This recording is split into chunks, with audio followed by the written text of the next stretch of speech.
Hello, everybody. Welcome back to ADHD Power Tools. Today, as usual, we have Brooke Schnittman with us, but we have a special guest today, the great and powerful Melissa Orlov.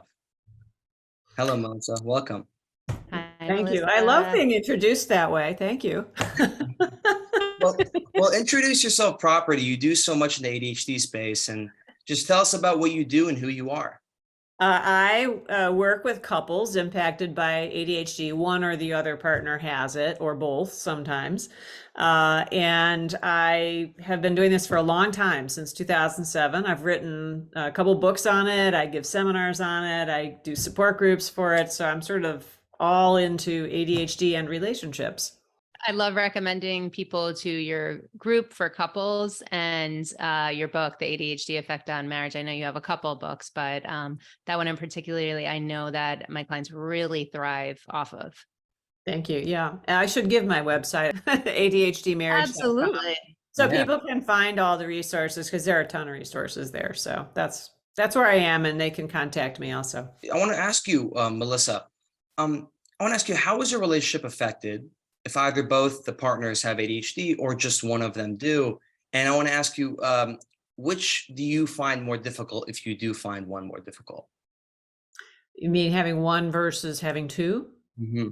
They're just quite different. So statistically, because there are so many more people who don't have ADHD, what you see most commonly is what I call mixed. One has ADHD, one doesn't. And then if you have a dual ADHD couple, then they have some additional issues around like figuring out how to stay organized and how to be on time and et cetera, because neither one of them has a real strong skill set in that area, often, not always.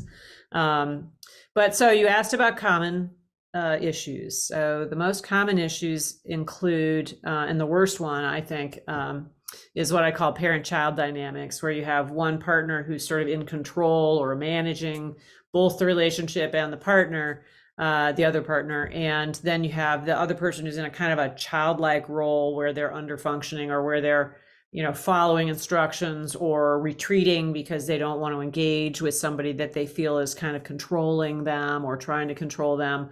It's very toxic. 99.9% of the couples who contact me have this issue going on. So it's by far the biggest one that I see. And then there's emotional issues and other things. Melissa, if it's okay, can I, since you brought up statistics, can I throw a curveball at you? Yeah.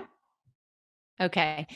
So I know what you do is couples coaching, but there's also couples counseling. And what I've read is that 95% of couples who go to couples counseling after there's problems, of course, after there's major problems, don't survive that. So what do you see in your coaching through the tools that you give the couples that come to you? So I don't see that number. And what I do, I call what I do consulting, because it's a kind of a hybrid between a counseling role and a coaching role. Right. So I don't see that. I do see some people don't make it.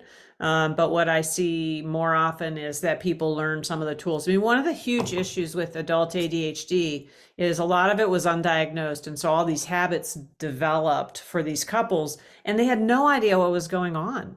And so once you help them learn what's going on and they understand it better, there are lots of changes that they can make in their own behaviors, provided they haven't gone to such an extreme in terms of the anger or the dysfunction or whatever that they're struggling with, that they just can't come back, essentially. So not everybody makes it, but I don't have specific numbers on Sure.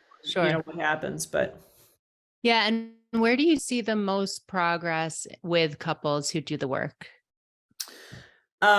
In terms of the things that they work on, is that what you're asking? Or maybe like where they are in their journey with their partner, in their struggles, or perhaps if, how,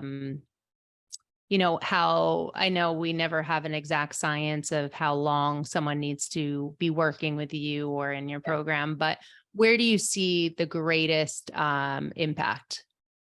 Well, so there are a couple of factors that have a huge uh, impact on whether or not the couple survives. So I'm going to answer your question that way first. Sure. And that is that both partners have to acknowledge that ADHD is in fact playing a role. And that's actually a really big deal because people with ADHD who haven't been diagnosed before sometimes resist that diagnosis. And in a relationship, they may be afraid that if they say, oh yeah, I've got ADHD, that suddenly they are to blame for everything. There's a label. Sure. And they don't want to take that blame. So, likewise, non-ADHD partners tend to say, oh, it's all about the ADHD. I don't really have a role. When in fact, they have a big role in terms of how they respond and what they know and how empathetic they are to the struggles of a person who has ADHD. And so the very underpinning, I almost always, if you have one partner who says, you know, I don't play a role in this, then the relationship will fail. Almost always, if they're struggling, because nothing changes. Or Sure. more accurately, one person tries, the other person doesn't, and it gets worse because of the resistance. So denial actually is what causes divorce, not ADHD. I've heard so often, you know, of course, it's an explanation, not an excuse, but I think from some of the neurotypical partners with ADHDers, like how do they know that the person is using it as an explanation and not an excuse? Like there's such a distinction there where no, this is my ADHD. I'm not trying to make an excuse, doing all these things. But you can see once you know what's going on. So like, this is what I do in my seminar, right? I teach couples the things they need to do in order to be optimizing how the ADHD is managed and how they interact together. And, you know, they practice the strategies and stuff. You can tell whether somebody is resistant or not. You know, you can tell if somebody creates a plan to try to execute something and still has more difficulty executing it, you know they're still working at it because they took the time and effort to engage with creating the plan. They may not have figured out all the steps that they need to do yet, but you know they're engaged. Whereas if they just say, I can't do that, I'm not going to bother to do it, you do it, whatever, they're not engaged. So the excuses come with lack of engagement. I always believe somebody when they say to me, hey, that's just real. I've tried. Here are the 5 things I've done. They didn't work for the following reasons. I believe them. Like, okay, it's no longer an excuse. It's actually, yeah, the ADHD is getting in the way.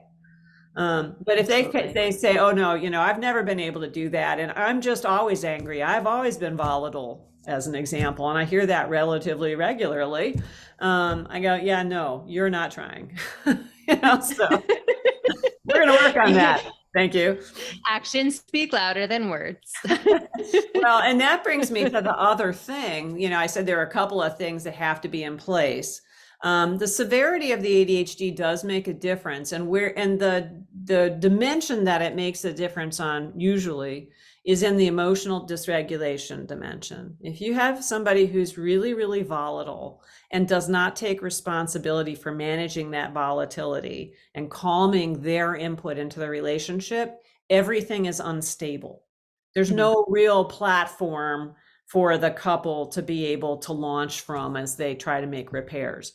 So those are the 2 things that I really impede couples from succeeding, either one of them staying in denial versus learning about it and eventually saying, oh, you know what? Okay, I was resisting this at first, but now I can see how I'm involved, and starting to take on their own stuff.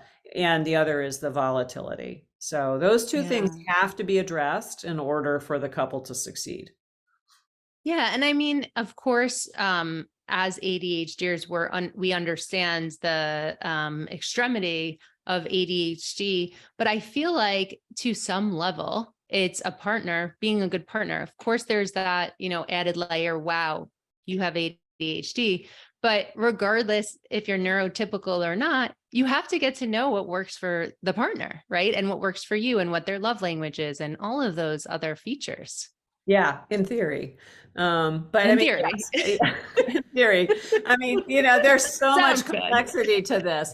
But I mean, the bottom line, there is a bottom line. In fact, this is another thing I talk about in my seminar. I sort of give a little like chart, and this is in my book as well, with a line, right? And below the line, you're a terrible partner to anybody in any situation. And then there's this line, which includes things like, respect, and the ability to listen to a partner or consider their opinions, and affectionate, some sort signs of affection. There's some basics that you have to have for a healthy relationship, and then above that, everything is great and gravy as far as it. But you gotta hit the line, and Sure.